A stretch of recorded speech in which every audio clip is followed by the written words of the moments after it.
So hello no, ngayon no, pag-usapan itong tungkol sa pagiging bulag ng isang tao.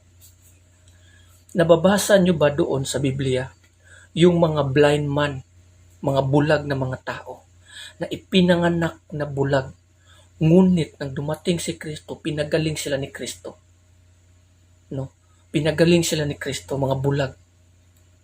Yung mga taong bulag na yon, yung mga pinagaling ni Kristo noon, silang mga tao na yon ay sila yung halimbawa sa mga tao sa susunod na mga panahon.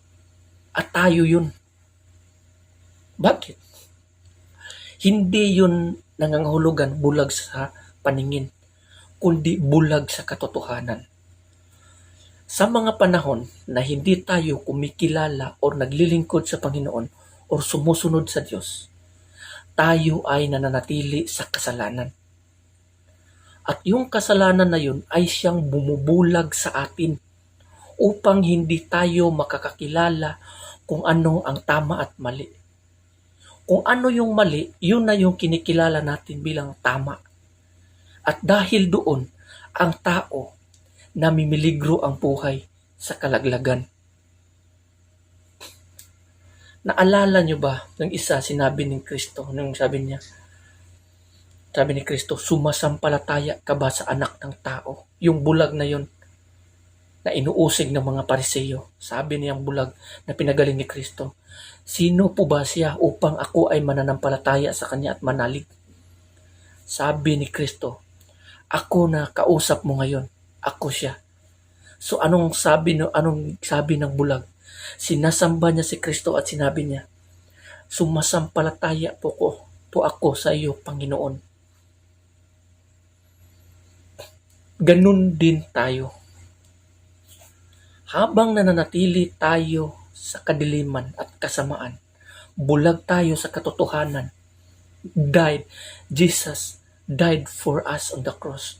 Namatay si Kristo sa cross dahil sa atin, habang tayo ay mananatili sa kasalanan. Ngunit sa mga panahon na namatay si Kristo sa cross, tayo ay tinubos niya at nilinisan niya tayo sa kanyang dugo upang tayo ay mapapatawad sa ating mga kasalanan.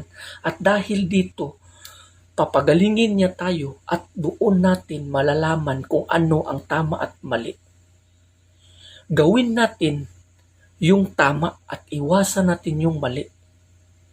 Ngunit kung ang isang tao na nagsasabi na kumikilala siya sa Panginoon, ngunit ang ginagawa niya pa rin ay kasamaan, hindi pa lubos ang Panginoon sa kanyang sarili. Or hindi pa siya lubos na pinagaling, na nanatili pa rin siya doon sa pagiging bulag sa katotohanan. Dahil hindi niya alam na ang kanyang ginagawa masama at ang kasamaan na yun, hindi niya alam na masama yun, na nanatili siyang bulag dahil nga hindi niya alam. Naalala niyo yung isang bulag na pinagaling ni Kristo. Una niyang nilagyan na tayo ng putik yung mata. Tapos pinamulat niya, sabi niya, may nakikita ka na ba? Anong sabi ng bulag? Meron akong nakita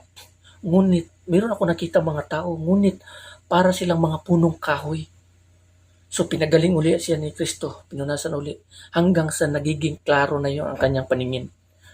Yun ay example din sa mga tao ngayon na hindi pa talaga lubusan na nakakakilala sa Panginoon.